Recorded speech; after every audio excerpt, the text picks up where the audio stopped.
The Word of God is alive and powerful, sharper than any two-edged sword, piercing even to the dividing asunder of the soul and spirit, and of the joints and the marrow, and is a critic of the thoughts and intents of the heart. All Scripture is God-breathed, and is profitable for doctrine, for reproof, for correction, for instruction in righteousness, that the man of God might be mature, thoroughly furnished unto all good works. Friends, welcome once again to our daily Bible study through the YouTube of the Balbido Evangelistic Ministry. We are still concentrating on our topic. Problems in life are part of God's plan. In Psalms 111 verse 10, the Word of God says, "The fear of the Lord is the beginning of wisdom." Now, fear is the lack of thinking under pressure. When a believer has nothing to use in times of crises and disasters in life, fear automatically comes in his mind. Fear loses rationality. Fear is failure to learn and utilize God's 10 problem-solving devices. Fear is a part of the emotional complex of sins. Fear includes worry, anxiety, and other emotional sins. But God does not forsake us. He continues to provide us all the assets, all the solutions in life, which includes solution to fear. Now, my question is, do you believe that? Because if you don't, then that's your problem. Now,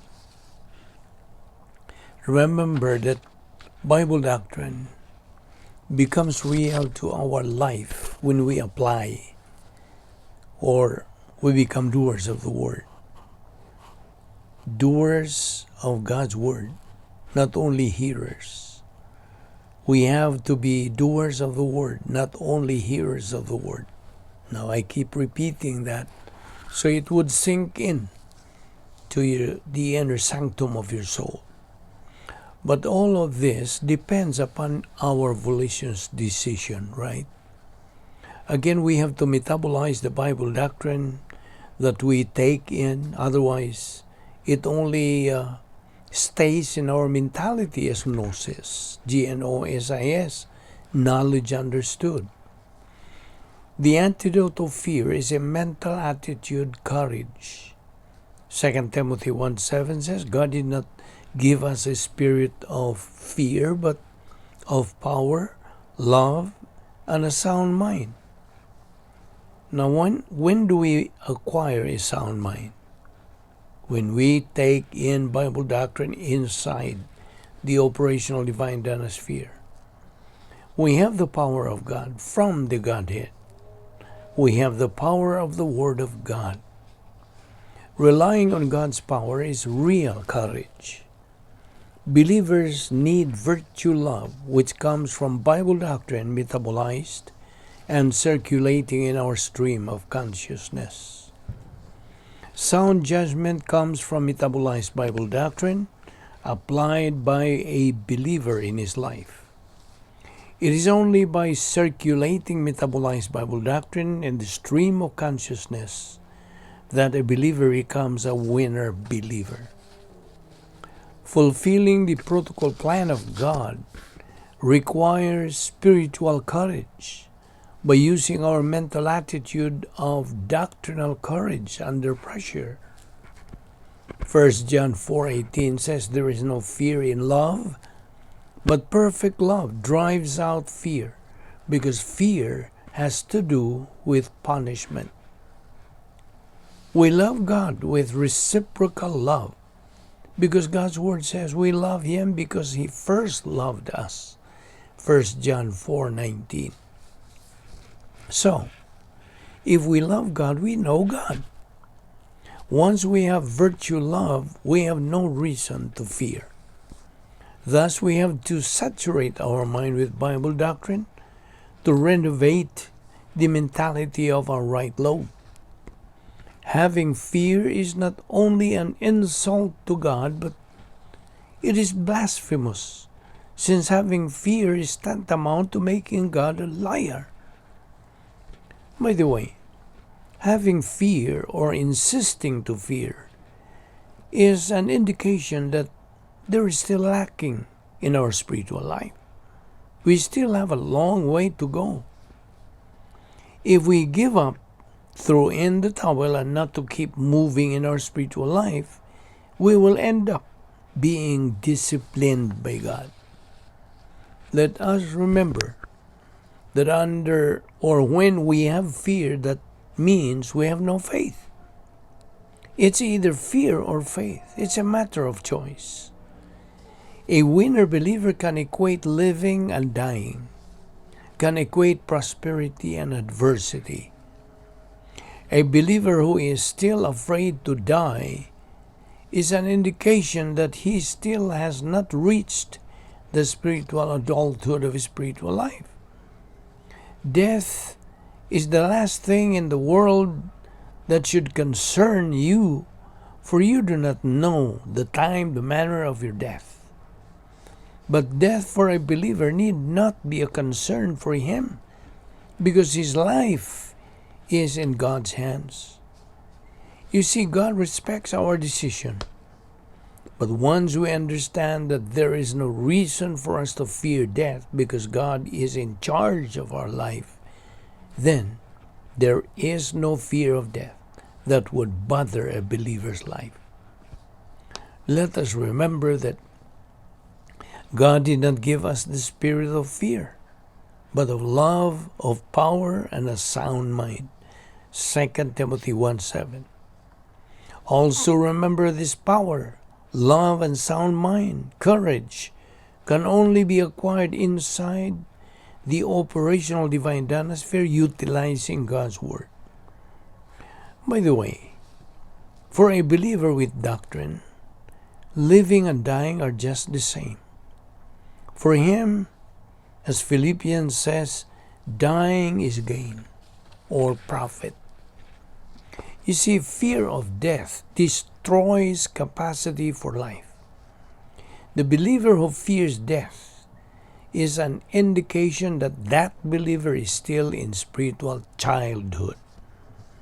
It is only in spiritual adulthood stage that a believer gets rid or suppresses the fear of death. Because fear is a big problem in life, right? And when fear rules our life perpetually, then we can never have capacity for life. And capacity for life can only be achieved by a believer when he has attained the spiritual adulthood. When a believer is just fearful because he is carnal, he will have no capacity for life. Fear is the enemy of the protocol plan of God. Why? Do you know why? Because the protocol plan of God is courage. The protocol plan of God is filled with courage, hope, joy, capacity for life, prosperity, blessings, etc. A believer who has Bible doctrine can equate prosperity with adversity. A strong, meaning a spiritual believer, can stand alone, never dependent on other people, but only on God's Word. In fear, there is insecurity. But God's Word says He gives us power, love, and a sound mind. 2 Timothy 1:7. As a believer, you cannot run your life by fear through the use of your emotion. No. We have said that fear is an emotional sin. We should never be dominated by emotion, since emotion has no thinking. Now, emotion then should never be the basis of a believer's spiritual growth level. It is Bible doctrine that is the basis. Now, talking about emotions, fear is part of it. So fear is an emotion, okay? We have to achieve and acquire these three spiritual skills: spiritual self-esteem, spiritual autonomy, and spiritual maturity.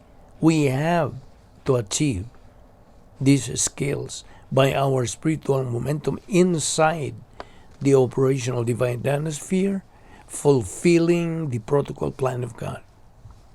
Your spiritual life is what you think. Proverbs 23:7 says, what you think is what you are. Well, we're discussing here the sin of fear, since fear is a mental attitude sin. And if it controls the emotion of the believer, that believer's spiritual life is devastated. Emotion should not be used in meeting problems in life. When emotion takes over, doctrine is erased. Courage is claiming God's promises before problems come in our life. Remember that when problems in life hit us, we are required to utilize God's word, God's promises, in order to deal those problems and be victorious over those problems, which means watch what God will do to those problems. But listen, be sure God's promises, His word, are metabolized. The antidote of fear is courage, derived from metabolized Bible doctrine. Used. Courage is thinking Bible doctrine under pressure. Courage is a mental attitude with metabolized Bible doctrine. Normal emotion responds with Bible doctrine to any crisis in life. Abnormal emotion reacts to any crisis in life. Always remember, what we think is what we are. We will continue our discussion on this next time.